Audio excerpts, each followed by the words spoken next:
మరొక విషయం సంగతి చెప్తాను. John 14 verse 12. యోహాను సువార్త 14వ అధ్యాయం 12వ వచనం. Greater works than these you will do. మరి నేను చేసిన వాటికంటే కూడా ఇక శ్రేష్టమైనవి గొప్పవి మీరు చేసెదరు. Is there a greater work than Jesus that I can do? యేసు ప్రభువారు చేసినట్టి పనుల కంటే కూడా శ్రేష్టమైనవి గొప్పవి మనం చేయగలమా? ఉన్నాయా? What does that mean? దాని అర్థం ఏమిటి? This is not talking about raising the dead. అంటే చనిపోయిన వారు లేపడం గురించి యేసు ప్రభు చెప్పడం లేదు. What is a greater work than he did? మరి నేను చేసిన వాటికంటే మరి గొప్ప అతను చేయగలడు అంటే అర్థం ఏంటి? Whenever we think of greater, we think of quantity.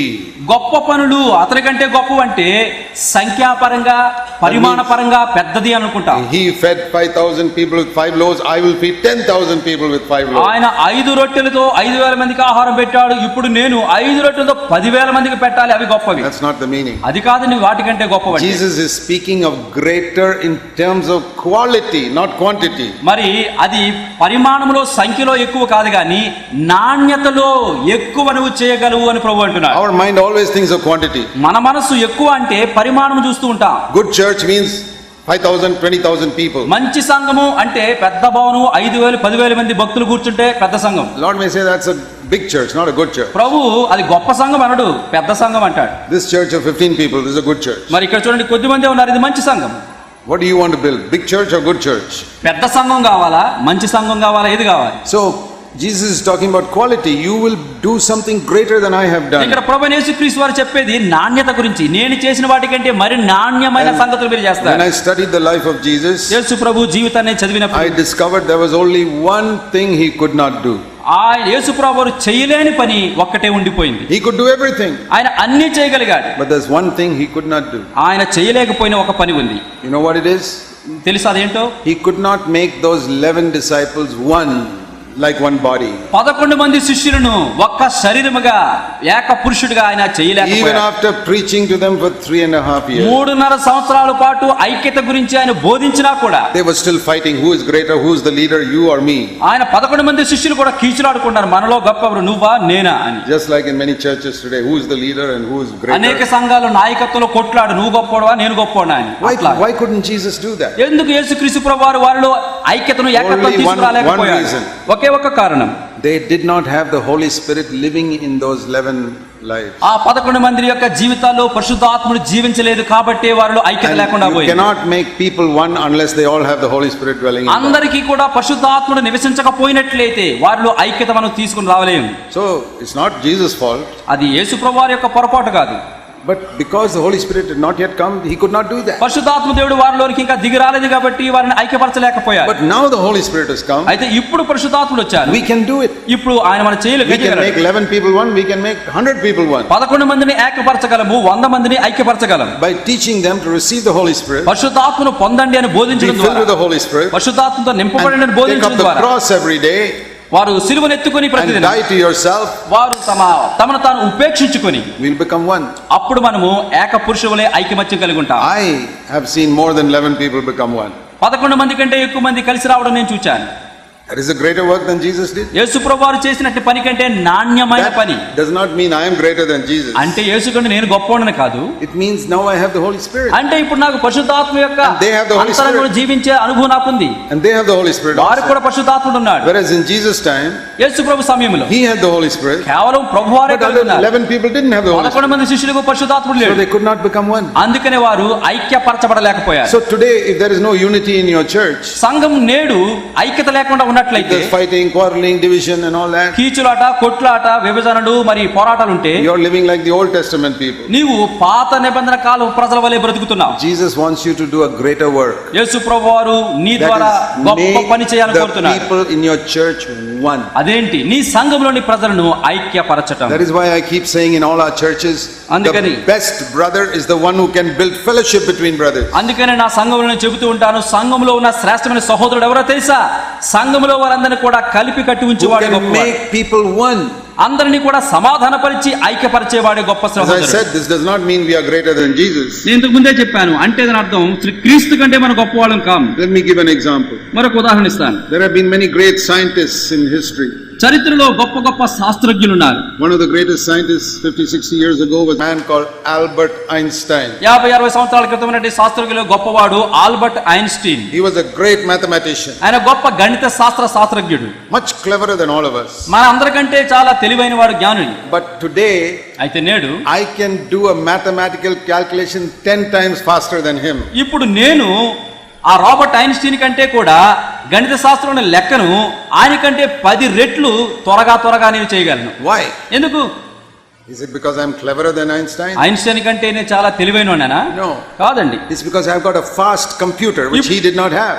ఆ ఐన్స్టీన్ దగ్గర లేని ఆ కంప్యూటరు ఇప్పుడు నా చేతిలో ఉంది, ఆయన కంటే వేగంగా చేయగలను. I use that computer, I can get the answer quickly while that man taking such a long time to calculate. ఆయనకు లెక్కలు కట్టడానికి 5 నిమిషాలు పడితే 5 సెకండ్లో కంప్యూటర్ మీద నేను దాన్ని లెక్కలు కట్టేస్తాను. So Einstein can say to me, hey, you can do a greater work than me. ఇప్పుడు ఐన్స్టీన్ బతికుంటే ఆయన చెప్తాడు, ఇదిగో చూడు నాకంటే నువ్వు గొప్ప పని చేసావు. Not because I'm cleverer, నేను అతనికంటే గొప్పవాడు తెలివైనవాడు but కాదు, because I have a resource which he did not have. ఆయనకు అందుబాటులో లేని పరికరం నా చేతిలో ఉంది. So Jesus says, యేసుప్రభు అంటున్నాడు, you will do a greater work than me.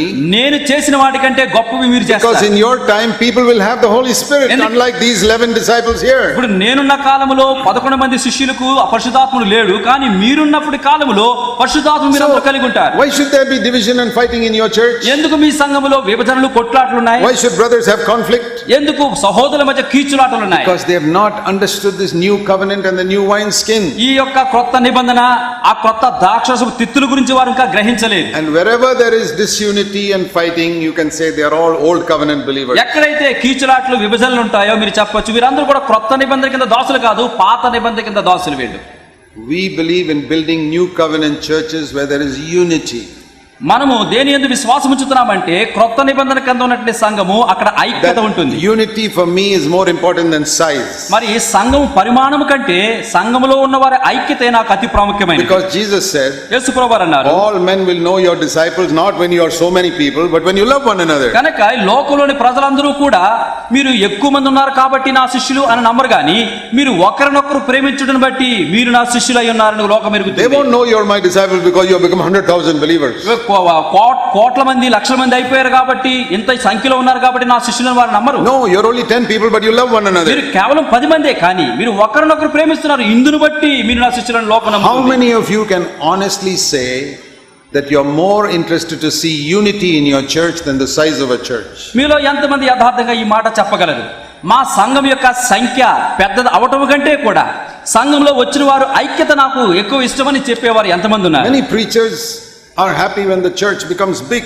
చాలా మంది బైబిల్ బోధకులు వారి సంఘములో హాల్ అంతా కూడా నిండిపోతే చాలా ఆనందపడిపోతుంటారు. Say, we have 1,000 people in our church. సంఘములో మాకు 1000 మంది ఉన్నారు అంటారు. Because you count all the chairs, ఎందుకంటే అక్కడ కుర్చీలు లెక్కెడతారు, అప్పటికే count all the babies and children and everybody. అక్కడ ఉన్నటువంటి పిల్లలు ఎంతమంది, పెద్దోళ్ళు ఎంతమంది, ఎవరు లెక్క కట్టేస్తారు. But if an angel asks Jesus, how many people in that church, Lord? ఒకవేళ ప్రభువును దేవదూత, ప్రభువా సంఘంలో ఎంతమంది ఉన్నారు విశ్వాసులు అంటే, The Lord looks at all those 1,000 people sitting on the chairs ఆ కుర్చీల మీద కూర్చున్న 1000 మంది ప్రజలను యేసు ప్రభు చూచి, and he says that church has got 2 people. ఆ సంఘములో 2 విశ్వాసులు ఉన్నారు, Only 2 are disciples. 2 శిష్యులు ఉన్నారు. See, God's opinion is very different from man's opinion. మానవుల అభిప్రాయం కంటే దేవుని అభిప్రాయం వ్యత్యాసంగా ఉంటుంది. Do you want to look at the church the way man looks or like God looks? మనుషుడు చూచినట్లుగా నీ సంఘాన్ని చూడగోరుతున్నావా, దేవుడు చూచిన కన్నులతో నీ సంఘాన్ని చూడాలని కోరుతున్నావా? God counts only those who are taking up the cross and become disciples. ఎందరైతే తమ సిలువనెత్తుకుని మరి యేసు ప్రభువును వెంబడిస్తున్నారు వారినే శిష్యులుగా Who ఎంచుతున్నారు, have become one. వారే ఐక్యపరచబడుతున్నారు.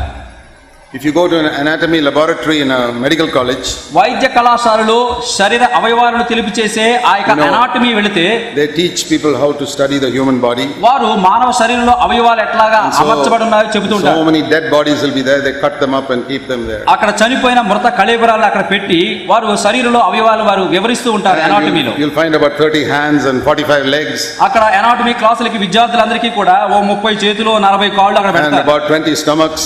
ఒక 20 ఉదర భాగాలు, 100 eyes. ఒక 100 కళ్ళు, All types of things are there. అవన్నీ కూడా అక్కడ పెడతారు. Huge number. ఎక్కువ సంఖ్యలో ఉంటాయి. But not even one body. అయితే ఒక్క బ్రతుకున్న దేహం ఒక్కటే ఉండదు అక్కడ. Some churches are like that. కొన్ని సంఘాలు ఇలాగ ఉన్నాయి. Oh, many all lying around, they are not united. అన్ని ఈ నరికేసిన చేతులు విరగొట్టిన కాళ్ళులాగా ఉన్నారు కానీ ఏక శరీరంగా వారు లేరు. And there you see a little 2-year-old child walking. ఇక్కడ 2 సంవత్సరాల వయసున్న చిన్న బిడ్డ నడవడం చూస్తాం. That is a body. అది శరీరం అంటే. Not all these hundreds of legs and eyes and hands like అక్కడ 100 కొలది నరికేసిన తీసేసిన కళ్ళు కాళ్ళు అవి కాదు దేహం అంటే, శరీరం అంటే. You need to see distinction between a church which is a body and a church which is just full of members. కనుక కేవలము అవయవాలతో నిండిపోయినటువంటి ఒక సంఘం ఉంటుంది, జీవముతో నుండి ఐక్యత కలిగిన సంఘం మరొకటి ఉంటుంది. దాన్ని నువ్వు చూడగలగాలి. Great salvation. ఈ గొంత గొప్ప రక్షణ. The Holy Spirit makes us into one body. ఈ పరిశుద్ధాత్మ దేవుడు మనలందరినీ కూడా ఏక శరీరంలో అవయవాలుగా అమర్చుతూ ఉన్నాడు. That is the only thing I've been interested in building for the last 36 years. గత 36 సంవత్సరాలుగా అటువంటి సంఘం నిర్మాణం మీదే నా ఆసక్తిని చూపిస్తూ ఉన్నాను. That's what God wants you to do also. ప్రభు నిన్ను కూడా అదే చేయాలని కోరుచున్నాడు.